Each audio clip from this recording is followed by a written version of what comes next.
에베소서 4장 1절에서 3절까지의 말씀 다 같이 합독하도록 하겠습니다. 그러므로 주 안에서 갇힌 내가 너희를 권하노니 너희가 부르심을 입은 부름에 합당하게 행하여 모든 겸손과 온유로 하고 오래 참음으로 사랑 가운데서 서로 용납하고 평안에 매는 줄로 성령의 하나 되게 하신 것을 힘써 지키라. 아멘. 하나님의 말씀입니다. 에베소서 4장은 에베소서의 전반부에서 후반부로 전환이 이루어지는 매우 중요한 지점이라고 할 수 있습니다. 교리적인 가르침에서 실천적인 권면으로 하나님께서 하신 일에서 우리가 해야 될 일로 하나님께서 어떻게 구원하셨는가에 대한 가르침에서 구원받은 성도로 어떻게 살아야 할 것인가로 대전환이 이루어지고 있는 지점이 바로 오늘 본문의 말씀입니다. 사도 바울께서는 이러한 대전환을 그러므로라는 접속사를 통해서 표현하고 있는 것입니다. 사랑하는 성도 여러분, 성도의 삶은 교리와 그러므로 실천으로 이어지는 필연적인 인과관계를 맺어야 되는 삶인 것입니다. 이것이 사도 바울의 서신서에 일관되게 나타나고 있는 논리적인 구조이고 이것이 성도의 삶에 일관된 방식이 되어야 되는 것입니다. 그런데 안타깝게도 교회사를 통해서 보면 교리에만 지나치게 집중하거나 혹은 실천에만 편향된 관심을 가지고 있는 사람들이 많이 있었습니다. 교리는 실천을 목표로 하고 실천은 교리에 근거할 때 비로소 건전하고 건강한 능력이 나타나는 것을 항상 기억하시는 우리 모두가 될 수 있게 되기를 간절히 바랍니다. 예수님께서는 요한복음 13장 17절에 너희가 이것을 알고 행하면 복이 있으리라. 너희가 이것을 알고 행하면 복이 있으리라. 아멘. 성도 여러분, 알고 행하시는 성도 되십시오. 그러면 복이 있으리라. 지성적이고 실천적인 성도가 되시기 위해서 힘을 다하십시오. 그런 성도가 얼마나 필요한 시대인지 모릅니다. 사도 바울께서는 주 안에서 갇힌 내가 너희를 권하노니 라는 말로 권면을 시작하고 있습니다. 권면한다는 거 쉬운 일 아닙니다. 요즘에 누구한테 권면하려고 들면 뭐라고 하는지 아세요? 대뜸 가리키려고 든다 하면서 대들기 십상해요. 권면하는 거 이 시대가 잘 듣지는 않아요. 권면한다는 것은 두 가지가 통합될 때 효과를 나타냅니다. 사랑과 권위가 통합될 때 권면할 수가 있어요. 사랑이 없는 권위, 그것은 권위가 아니라 권력입니다. 권위가 없는 사랑, 그것은 사랑이 아니라 맹목입니다. 사랑과 권위가 회복될 때 비로소 파라칼레오, 옆으로 불러서 말할 수 있는 권면을 할 수 있는 거예요. 사랑하는 성도 여러분, 이 시대는요 권면하지 않는 시대예요. 우리가 살고 있는 이 시대의 교회는 권면이 없는 교회의 모습들을 볼 때가 너무 많아요. 칭찬도 안 하고 책망도 안 해요. 그래서 무관심과 무책임한 사회와 무관심한 무책임한 교회가 이 세상에 범람하고 있는 것을 우리가 볼 수 있습니다. 모쪼록 사랑과 권위를 통합하시는 성도와 목회자와 교회가 될 수 있게 되길 주님을 간절히 축원합니다. 그런데 이와 같은 권면의 힘은 어디 있는가? 이것은 역설적으로 사도 바울께서 에고 호 데스미오스 엔 큐리오, 제가 이것에 대해서 말씀을 드린 적이 있어요. 에고, I, the prisoner in the Lord. 주 안에 포로된 나. 주 안에서 포로가 될 때 비로소 사랑과 권위가 통합되는 거예요. 저 목사님을 보면 주 안에 갇힌 사람이다. 저 성도님을 보면 주 안에 갇혀 있는 사람이다. 주를 위하여, 주 때문에 자기를 가두는, 자기를 제한하는 사람이다. 이게 보이면 그 사람의 말에는 힘이 실려요. 사랑과 권위가 통합이 돼요. 사랑하는 성도 여러분, 연소한 자라도 주 안에 갇혀 있으면 경히 여길 수 없어요. 이 자리에 계신 모든 성도님들 주 안에 갇히십시오. I, the prisoner in the Lord. 나는 주 안에 호데스미오스 포로입니다. 이렇게 말할 수 있는 성도 되십시오. 가장 가치 있는 일입니다. 바울의 권면은 부르심에 합당하게 행하라 라는 가르침이에요. 부르심에 악시오스, 합당하게 행하라. 성도는 합당해서 부르심받은 존재가 아니라 합당하게 살라고 부르심받은 존재예요. 할렐루야. 얼마나 수지받은 거예요. 합당하게 살아서 부르심받은 게 아니라 합당하게 살라고 아무 자격도 없는 우리들을, 합당치 못한 자들을 우리 주 예수 그리스도의 은혜로 불러오셨어요. 우리는 까다로운 과정과 절차를 거쳐서 선발된 사람이 아니라 전적인 은혜로 선택된 사람입니다. 믿으십니까? 사랑하는 성도 여러분, 저는 애타한테 섬기는 교회에 별의별 사람이 다 있으면 좋겠어요.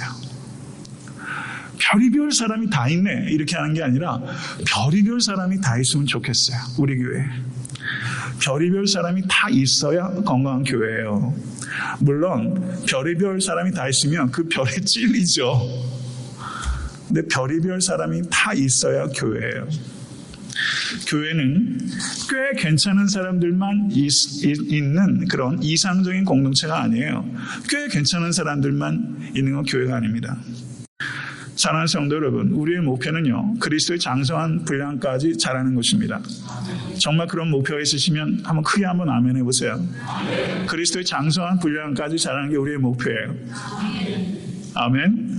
그런데 전후자 한번 돌아보세요. 그리스도의 장성한 분량까지 자란 분이 보이세요? 잘 보입니까? 안 보입니까? 안 보이세요? 아이고, 영환이 뛰셨네. 저는 어떻게 보여요? 제가 그리스도의 장성한 분량까지 자라 있는 걸로 보여요. 영환이 어떻게 금방 다치셨어요?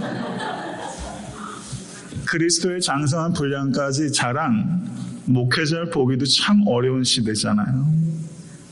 그리스도의 장성한 분량까지 자란 성도 보고 싶어요. 그런데 우린 자라는 중이에요. 아멘. 그렇기 때문에 목사를 보고서도, 저를 보고서도 실망할 일들이 적지 않이 있으실 거예요. 여러분, 너무 기대 높이 하면 제가 부담스러워서 목회 어떻게 하겠어요? 저 때문에도 실망한 일이 있을 것이고, 우리 교회 리더들 보고도 실망하신 일들도 있을 거예요. 잘해보려고 하는데 우리가 다 약하고 악하잖아요. 그 동기를 좀 인정해주고 존중하고 존경해주세요. 그래야지 뭐래도 하죠. 복지부동하는 거 보고 싶으십니까? 사랑하는 성도 여러분, 다른 사람으로 인해서 실망할 준비도 하셔야 될 뿐만 아니라 나 때문에 누군가가 실망하고 있다는 것도 받아들이셔야 돼요. 이것도 아셔야 돼요. 나만 선발된 사람인 것처럼 그렇게 구는 거, 교만이고, 그건 어린아이 같은 일이에요. 우리 다 선택받은, 용서받은 죄인입니다. 아멘. 은혜로 부르심을 받은 성도들에게 악시오스, 마땅히 해야 될 일이 두 가지가 있는데, 사도 바울께서 에베소서 4장 1절에서 16절까지 하나됨에 대해서, 유니티에 대해서 가르치고 계시고, 4장 17절에서부터 5장 21절까지 거룩함, 퓨리티에 대해서 가르치고 계십니다. 성도의 마땅히 행할 바는 이 두 가지예요. 하나됨과 거룩함, 유니티와 퓨리티. 유니티와 퓨리티, 어느 하늘에도 결여가 되면 그것은 참된 교회라고 할 수가 없고, 하나됨과 거룩함이 결합되면 그 자연스러운 결과는 부흥입니다. 저는 애타한테 섬기는 교회가 이 하나됨과 거룩함을 결합시키는 교회가 될 수 있게 되길 간절히 바라고, 여러분에게도 이런 바람이 있기를 간절히 소원합니다. 이 두 가지가 결합되면 그것은 거룩한 부흥이에요. 성도 여러분, 성경 전체에서 하나됨, 유니티에 대해서 가르치고 있는 가장 위대한 본문이 두 군데가 있습니다. 에베소서 4장 1절에서 16절의 말씀이 그 하나요. 다른 하나는 요한복음 17장에 예수님의 대제사장적 기도에 이 유니티에 대한 가장 위대한 가르침이 기록되어 있어요. 예수님께서 요한복음 17장 죄송합니다. 11절에 나는 세상에 더 있지 아니하오나 저희는 세상에 있사옵고 나는 아버지께로 가옵나니 거룩하신 아버지여 내게 주신 아버지의 이름으로 저희를 보존하사 우리와 같이 저희도 하나가 되게 하여 주옵소서. 이게 예수님께서 잡혀가시 직전에 드리셨던 기도예요. 사랑하는 성도 여러분, 세상에도 많은 조직과 기구와 기관들이 있어요. 동맹, 결합 이런 일들이 많이 있습니다. 이념에 따라, 이해관계에 따라 이합 집산을 합니다. 정치적인 정당과 연맹들이 있고 운동팀도, 동창회도, 향후회도, 동호회도 있습니다. 그런데 그런 유의 집단이 가지고 있는 연합의 수준과 예수께서 기도하셨고 교회가 마땅히 하나 되어야 되는 그 하나됨의 수준은 전적으로 다른 차원이에요. 예수님께서는 우리와 같이 성부, 성자, 성령이 하나이신 것 같이 저희도 하나가 되게 하여 주시옵소서. 이것은 기계적이고 외형적이고 자기적으로 만들어낸 결합이 아니라 성부, 성자, 성령께서 하나이신 것 같이 내재적이고 유기적인 연합입니다. 이 연합을 위해서 예수께서 기도하셨어요. 성도 여러분, 요즘 한국에 유행하는 말 중에 의리 이런 말 되게 많이 하잖아요. 의리. 깡패들이 의리가 있다고 그러는데 깡패도 옛날 같지는 않은 것 같아요. 근데 제가 그런 생각이 들더라고요. 깡패의 의리가 더 끈끈할까? 성도들의 의리가 더 끈끈할까? 어느 쪽에 여러분 표를 붙이겠어요? 세상 사람들한테 물으면 아직도 깡패 의리가 좀 낫지 하는 사람이 많을 것 같아요. 여러분 제가 좀 삐딱한가요? 깡패 의리만도 못한 성도의 연합. 왜 이렇게 됐죠? 성부, 성자, 성령께서 하나이신 것 같이 라고 주님께서 기도하셨는데 왜 우리는 그 기도에 응답이 되어드리지 못하는 걸까요? 사랑하는 성도 여러분, 교회의 하나됨의 실패는 복음 전도의 실패로 결정적으로 이어지게 된다는 것을 기억하십시오. 세상 사람들에게 교회를 생각하면 어떤 이미지가 떠오르냐고 질문을 묻게 되면 그 미국 교회에서 그런 서베이를 했는데요. 한 사람도 사랑이라고 대답한 사람이 없다는 거예요. 교회하면 어떤 이미지가 떠오릅니까? 싸움박질하는 것. 이렇게 생각하는 사람들이 많이 있어요. 우리가 전하는 메시지는 십자가의 사랑이라는 메시지입니다. 이 사랑은 세상에 오염된 사랑과는 비할 바가 없는 디바인 러브입니다. 이 거룩한 신적 사랑을 증거하면서 교회가 싸우고 다퉈요. 이래서 복음 전도가 이루어지지 않는 거예요. 2세기 말에 이교도들이 초대교회 안에 있는 성도 간에 서로 사랑하는 것을 보고서 뭐라고 말했냐면, 보라, 이 그리스도인들이 서로 얼마나 사랑하는지를, 서로를 위해 기꺼이 죽을 각오까지 되어 있는 모습을. 이것이 이교도들이 2세기의 기독교인들을 보면서 보라, 이들이 얼마나 서로 사랑하는지를. 사랑하는 성도 여러분, 이거는 매우 심각한 문제입니다. 애틀랜타 섬기는 교회가 이 애틀랜타 땅에 있는 많은 교회들과 믿지 않는 사람들에게 보라, 애틀랜타 섬기는 교회 성도들이 얼마나 서로 사랑하는지를 이렇게 얘기할 수 있어야 합니다. 그리스도의 피는 그렇게 할 수 있는 능력이 있습니다.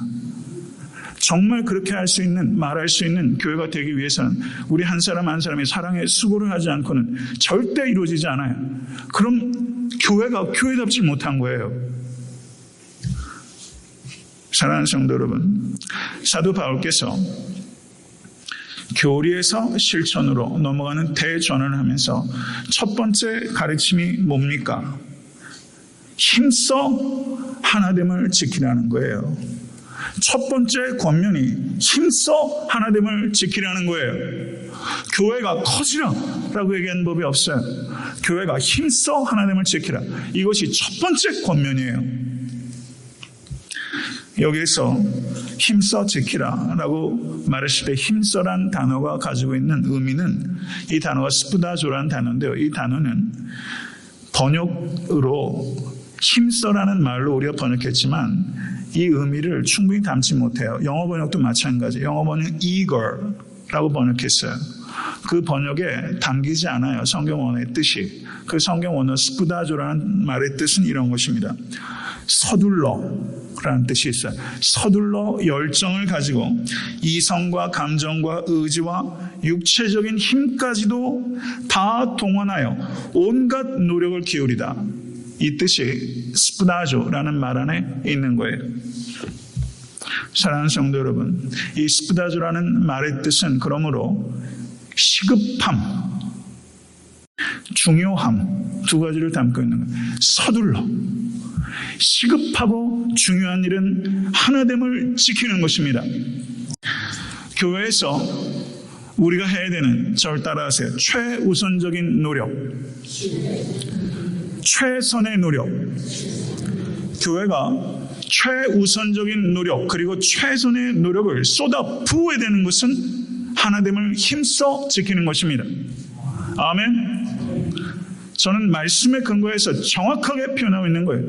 교회가 최우선적인 노력, 최선의 노력을 기울여야 되는 것은 하나됨을 힘써 지키는 거예요. 그런데 여기에서 지키다라고 번역되는 성경 언어가 테레오라는 단어인데요. 이 단어는 중요한 뜻이 있습니다. 이것은 하나됨을 make 하는 것이 아니라 하나됨을 잃어버리지 않도록, 하나됨이 파괴되지 않도록 keeping 하는 거예요. 하나됨을 making 하는 분은 누구십니까? 성령의 하나되게 하시는 것을. 하나됨을 만드시는 분은 성령님이세요. 교회는 하나됨을 만들어내는 공동체가 아니라 하나됨을 잃어버리거나 파괴되지 않도록 이것을 키핑하는 공동체입니다. 하나됨은 제가 누누이 강조하는 바인 것처럼 사역의 수단이 아니라 사역의 목표입니다. 교회가 하나됨을 지키는 것 자체가 사탄에 대한 공격이요, 사탄을 향한 승리입니다. 사탄은 이 하나됨을 깨뜨리려고 혈안이 되어 있습니다. 성도 여러분, 교회에서 목장에서도 그렇고 사역을 하실 때도 그렇고 여러분의 지식과 경험에 있어서 반드시 옳은 게 있잖아요. 그렇죠? 이건 누가 봐도 옳은 거예요. 그런 일들이 있잖아요. 그런데 누가 봐도 옳은 건데 그 일을 하다가 관계가 깨지죠. 그러면 옳지 않은 거예요. 내용적으로, 개념적으로는 그것이 옳아도 그것을 주장하는 과정에서, 일이 이루어지는 과정에서 관계성이 깨어지면 옳지 못한 거예요. 이것을 명심하십시오. 하나됨을 지키는 것이 최우선적인 그리고 최선의, 성도 여러분, 목표라는 것을 기억하십시오. 그러면 우리가 어떻게 하나됨을 힘써 지킬 수 있겠습니까? 그것에 대해서 사도 바울께서는 모든 겸손과 온유로 하고 오래 참음으로 사랑 가운데서 서로 용납하고 평안에 매는 줄로 라는 말로 표현하고 있는데요. 실제 성경 언어가 굉장히 복잡해요. 그래서 우리 번역도 좀 사실 개역한글과 개역 개정은 똑같은데 다른 번역은 상당히 바꾸어 번역하고 있고 실제 영어 번역들도 굉장히 상이합니다. 그 이유는 여기에 나오는 그 전치사들이 있고 그 다음에 그 분사들이 있는데 그것을 의역하는 과정에서 번역 자체가 서로 상이한 부분들이 굉장히 큽니다. 제가 그 문법적인 것을 다 설명하는 것은 지나친 것 같고요. 제가 결론적으로 말하면 저도 이 부분에 옛날에 성경 공부를 통해서 가르칠 때는 5가지를 이야기했는데 문법적인 것을 좀 더 세밀하게 분석하면 그렇게 얘기하기보다는 3가지로 얘기하는 것이 맞습니다. 왜냐하면 모든 겸손과 온유로 하고 오래 참음으로, 이 3가지 명사는 메타라는 전치사에 연결이 되어 있어요. 메타라는 전치사는 그 제너티브, 소유격과 연결이 되면 with 겸손, with 온유, with 오래 참음으로 되어 있고, 사랑으로 서로 용납하고는 분사구문이 돼서 사랑으로 서로 용납함으로 오래 참으라 라고 번역이 될 수 있는 거예요. 이건 분사구문입니다. 그리고 평안에 매는 줄로, 이 부분은 성령께서 평안에 매는 줄로 우리를 하나 되게 하신 거예요. 이 평안에 매는 줄로는 성령께서 하신 역사와 연관되는 것입니다. 그러므로 우리가 하나됨을 힘써 지키기 위해서 성도들에게 요청되는 세 가지 미덕은 모든 겸손과 온유와 오래 참음이라고 할 수 있는 것입니다. 먼저 겸손에 대해서 말씀드리겠습니다. 하나됨을 지키기 위해서 제일 먼저 강조하고 있는 것이 겸손이에요. 이 순서도 중요한 거예요. 이 겸손이라고 번역되고 있는 그리스어는 그 당시에 성경시대 이전에는 이 단어 자체가 그리스 로마 문헌에는 아예 발견된 적이 없습니다. 이것은 그리스 로마 문화권에서는 겸손을 미덕이라고 생각하지 않았다는 것을 나타내는 것입니다. 성경적인 의미의 겸손은 그리스 로마 문화권에서 생각하는 것처럼 겸손은 자기 비하가 아니라 자기 낮춤입니다. 성경에서 말하는 겸손은 자기 낮춤입니다. 빌립보서 2장 3절에서 4절 성도님들께서 잘 아시는 말씀, 아무 일이든지 다툼이나 허용을 하지 말고 오직 겸손한 마음으로 각각 자기보다 남을 낮게 여기고 각각 자기를 돌아볼 뿐더러 또한 각각 다른 사람들의 일을 돌아보아 나의 기쁨을 충만케 하라. 사도 바울께서 이렇게 가르치셨어요. 각각 자기보다 남을 낮게 여기고, 그러면 우리가 나보다 낮게 여겨야 되는 남이 도대체 누구예요? 나보다 똑똑하고 나보다 잘나고 나보다 세상에서 잘 나가고 나보다 가방끈 길고 나보다 좋은 차 타고, 성도 여러분, 나보다 권세 있고 나보다 명예롭고 나보다 세상에서 성공한 사람, 세상 사람들은 그 사람들 앞에 가면 겸손해요. 그런데 사도 바울께서 말하는 자기보다 남을 낮게 여기고 라고 말하는 이 남은 세상적인 기준에서 나보다 나은 사람만을 가리키는 제한적이고 조건적인 의미가 아니라 내가 존경할 만한 것이 아무것도 없는 사람들까지도 포함하는 남, 무조건적이고 무제한적인 겸손. 예수님께서 마태복음 25장에 가르치신 바에 따르면 지극히 작은 자 하나, 지극히 작은 자 하나에게 한 것이 곧 내게 한 것이라. 지극히 작은 자를 대하는 태도가 성도님들께서 겸손하신가 그렇지 못한가를 결정하는 거예요. 이건 정말 레디컬한 것입니다.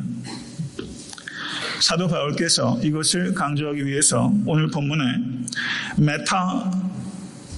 메타파세스, 파페이노프로수세스, 메타파세스, 영어 번역에서는 어떻게 번역되는지 모르겠는데요. 여기 파세스란 말은 우리 번역에 모든 겸손과 라고 말하면서 파세스란 단어를 번역하고 있어요. 모든 겸손과. 이것은 우리가 겸손해야 되는 대상이 내가 선별적으로 택할 수 있는 것이 아니라 언제든지 누구에든지 어떠한 상황에든지 겸손하십시오. 이것이 사도 바울의 가르침입니다. 사랑하는 성도 여러분, 이런 겸손을 우리는 요청받고 있어요. 이렇게 하실 수 있겠어요? 이렇게 하고 계세요?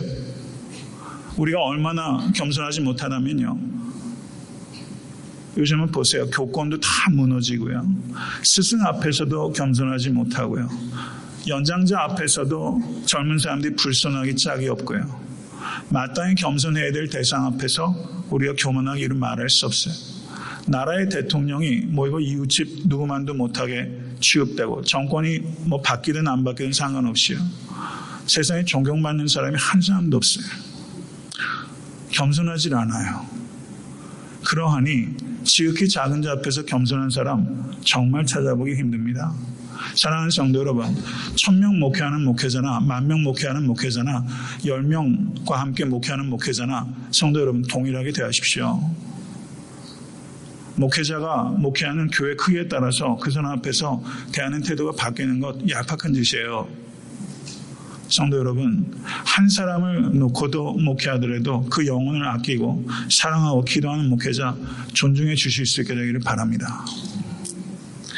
한 성자가 제자들에게 이 세상에서 가장 쉬운 것은 남의 말 하는 것이고 이 세상에서 가장 어려운 것은 겸손해지는 것이다 라고 말했어요. 신통방통한 말이 아닐 수 없습니다. 말과 태도에도 겸손함이 있어야 됩니다. 예전에 제게 어떤 분이 그런 말씀을 이야기하는 가운데 나눴어요. 타고 다니는 차에도 겸손함이 있어야 되고 사는 집에도 겸손함이 있어야 되고 입는 옷에도 겸손함이 있어야 하고 먹는 곳에도 겸손함이 있어야 된다라는 이야기가 있어요. 참 맞는 말이라고 생각했어요. 할 수 있다고 다 해도 되는 것 아닙니다. 사랑하는 성도 여러분, 우리가 명품을 갖고 하는 것 목표로 하지 마시고 명품 인간 되십시오. 명품 성도 되십시오. 그리고 저는 명품 목사가 되려고 노력해야 되는 겁니다. 사랑하는 성도 여러분, 심령이 가난한 자가 복이 있다고 말했습니다. 심령이 가난한이라고 번역되는 성경어는 푸토코스라는 단어인데 누가복음에 보면 거지 나사로 할 때 거지라고 번역된 단어가 푸토코스예요. 그럼 심령이 가난한 자는 어떤 사람입니까? 거지는 적선으로 사는 사람이고 그리스도인들은 은혜로 사는 사람이에요. 적선 받은 걸로 연명하는 거지처럼 그리스도인들은 은혜로 연명하는 사람이에요. 그 사람이 겸손한 사람인 것입니다.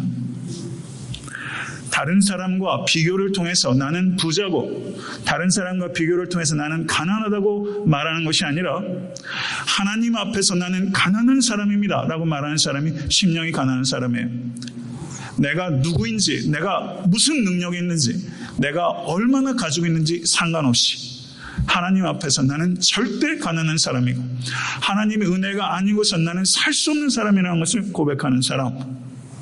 다른 사람과 비교해서 겸손해지고 교만해지는 것이 아니라 하나님 앞에서 겸손할 수밖에 없는 인간. 여러분, 그런 성도 되실 수 있기를 간절히 바랍니다. 세상 사람들이 싫어하는 거는요, 척하는 거예요. 가진 척하는 거, 아는 척하는 거, 센 척하는 거, 잘난 척하는 거, 이쁜 척하는 거, 멋있는 척하는 거, 일하는 척하는 거, 깨끗한 척하는 거. 그리고 교회에서는요, 신령한 척하는 거, 신령한 척하는 사람 되지 마시고 신령한 사람 되십시오. 겸손해야 사랑받습니다.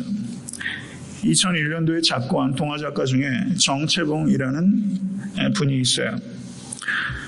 그분이 이런 이야기를 짧은 글 가운데 썼습니다. 세탁소에 갓 들어온 옷걸이에게 이미 그 자리에 있었던 헌 옷걸이가 말을 거는 거예요. 새 옷걸이에게 말을 합니다. 너는 옷걸이라는 사실을 한시도 잊지 말아라. 새 옷걸이가 말합니다. 왜 그런 말씀을 제게 하시죠? 그랬더니 헌 옷걸이가 잠깐씩 입혀지는 옷이 너의 신분인 양 교만해지는 옷걸이들을 그동안 많이 보았기 때문이다. 사랑하는 성도 여러분, 옷걸이에는 좋은 옷도 걸쳐지고 나쁜 옷도 걸쳐져요. 우리는 그저 옷걸이에 불과한 것입니다. 누추한 옷이 걸쳐져도 실망하지 마시고 좋은 옷이 걸쳐져도 교만하지 마십시오. 애틀랜타 섬기는 교회가 부흥한다는 소식들이 애틀랜타에 좀 있는 것 같아요. 선주로 생각하는 자는 넘어질까 조심하라고 말했습니다. 여러분도 저도 그저 옷걸이에 불과해요. 교만할 일 전혀 없습니다. 나는 그저 옷걸이에 불과하고 그리스도의 의의 옷만 걸치는 옷걸이로 성도 여러분 이 땅에서 살아가십시오. 두 번째는 온유에 대한 가르침입니다. 좀 간결하게 말씀을 드리죠. 빌리 선데이라는 미국의 유명한 목회자 계셨는데 한 여자 성도가 와서 이런 얘기를 하는 거예요. 목사님, 나는 화를 잘 내요. 그런데 오래 가지 않아요. 이런 얘기 하시는 분들 많아요. 뭐라고 말합니까? 나는 뒤끝이 없어요. 아싸래요. 성도 여러분, 나는 오래 가지 않을지 몰라도 상대방은 오래 갑니다. 그러면 관계가 깨져. 이거 아셔야 돼요. 뒤끝 없어요. 많이 들었어요, 저. 베드로전서 3장 9절은 악을 악으로 욕을 욕으로 갚지 말라라고 말하고 있습니다. 이게 온유입니다. 성경적인 의미의 온유는 다른 사람들이 나에게 대하는 것에 대해서 내가 어떤 반응을 보이는가 하는 것이 성경적인 온유예요. 악을 악으로 갚지 않고 욕을 욕으로 갚지 않는 것은 성격 좋은 사람들이라고 하시는 일이 아닙니다. 성경적인 온유는 태생적인 성품이 아니라 예수 그리스도로부터 배우고 훈련해서 얻게 되는 성품이라는 것을 기억하십시오. 노자, 중국의 철학자 노자가 자기의 스승 상용을 찾아갔습니다. 이 상용이 병져 누워 있었는데 노자가 상용에 가서 스승님 마지막으로 제게 가르침을 주십시오. 그랬더니 이 상용이 갑자기 입을 쩍 벌리더니 노자야, 내 이가 아직 보이느냐?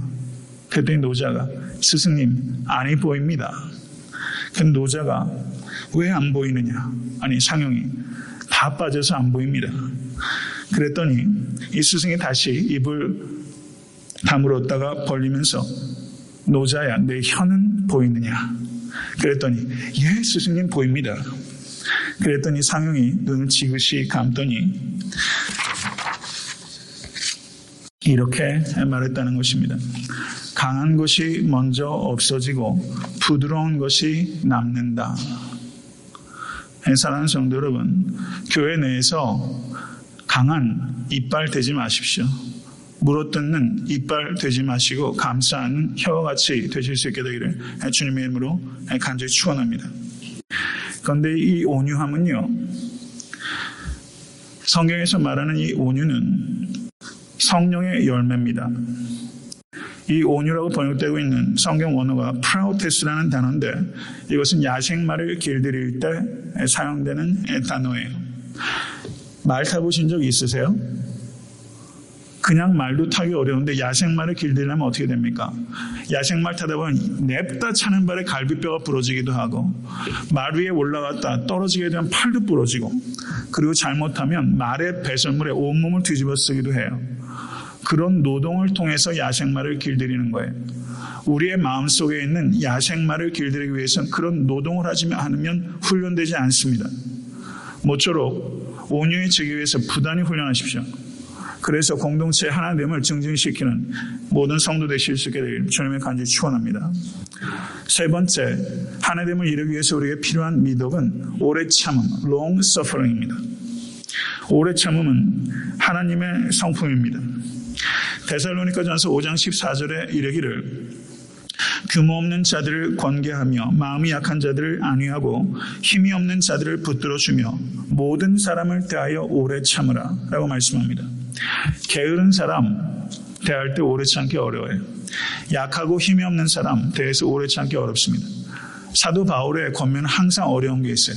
모든 사람에게 오래 참으라. 모든 겸손과 온유로 하고 모든 사람을 대해서 오래 참으시라고 말씀하고 있는 거예요. 고린도 전서에서도 사랑은 오래 참고로 시작해서 모든 것을 견디느니라 라는 말씀으로 맺어지고 있는 것입니다. 오래 참으실 수 있는 성도 되실 수 있게 되기를 간절히 바랍니다.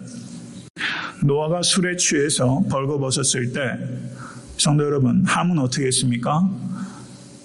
뚜벅뚜벅 하체를 보고 들어가서 아버지를 욕되게 했어요. 그런데 셈과 야벳은 어떻게 했습니까? 뒷걸음 쳐서 들어가서 옷으로 아버지 하체를 가렸어요. 우리 애타한테 섬기는 교회에서는 다른 사람의 부끄러움을 드러내는 것이 아니라 다른 사람의 부끄러움을 옷으로 가려주는 공동체가 될 수 있게 되기를 간절히 바랍니다. 그것이 오래 참는 거예요. 다른 사람들의 허물과 실수를 볼 때 돌을 만지작거리지 마시고 다른 사람들의 허물을 볼 때 덮을 수 있는 옷을 찾으십시오. 그렇지 않으면 하나 될 수 없습니다. 말씀을 맺습니다. 오늘 설교의 제목이 2인 삼각이에요. 두 사람이 발을 끈으로 묶어서 서로 2인 삼각 경기를 하다 보면 처음에는 발이 어긋장이 나서 잘 맞춰서 걷지 못합니다. 그런데 어느 순간부터는 호흡이 맞아떨어지기 시작하면서 걸을 수 있을 뿐만 아니라 적당한 속도를 내서 달릴 수도 있게 되는 거예요. 애타한테 섬기는 교회 2인 삼각은 이제 5년 차에 불과하고 근래 1년 새에 오신 성도님들이 거의 반에 가까울 정도로 이제 우리는 호흡을 맞추기 시작했어요. 같이 걷는 것도 어려운 지경에 우리가 있는 것입니다. 유진 피터슨이라는 저명한 기독교 영성가를 잘 아실 것입니다. 그분의 책에 이런 내용이 있었어요. 어느 날 은퇴하신 유진 피터슨 목사님이 자기 아내와 더불어 산책을 하고 있는데 옆으로 쌩 하고 자전거가 한 대 지나가더니 그 자전거가 앞에서 끽 하고 브레이크를 잡더래요. 그러더니 이 유진 피터슨 내외가 옆에 올 때까지 기다리더라는 것입니다. 그랬는데 그 자전거를 타고 앞서가 있던 이 사내가 유진 피터슨에게 묻는 거예요. 두 분 결혼하신 지 얼마나 되셨죠? 그랬더니 유진 피터슨이 33년 됐습니다. 그랬더니 저는 그럴 줄 알았어요. 두 분이 너무나 완벽하게 발을 맞춰서 걷고 계신 것 아세요? 이렇게 하더니 저는 결혼한 지 5년 됐는데 저는 제 아내와 그렇게 발을 맞춰서 걷지 못합니다. 사소한 일로 발이 어긋나지요. 하면서 자전거를 타고 쌩 하고 가버렸대요. 유진 피터슨이 기분이 좋았답니다. 다른 사람 보기에도 33년쯤 맞춘 발걸음같이 보였다는 것이죠. 완벽한 속도와 리듬을 가지고 있을 때 두 사람이 발을 맞춰 걸어갈 수 있어요. 애틀랜타 섬기는 교회가 어떤 속도와 리듬을 가지고 발을 맞춰 가고 있는 2인 삼각을 하고 있는지 생각해 보십시오. 이를 위해서 우리에게 필요한 것은 모든 겸손과 온유와 오래 참음입니다. 모쪼록 완벽한 속도와 리듬을 가지고 잘 걸어가실 수 있는, 그리고 뛰기까지도 할 수 있는 애틀랜타 섬기는 교회가 될 수 있게 되기를 주님의 간절히 축원합니다.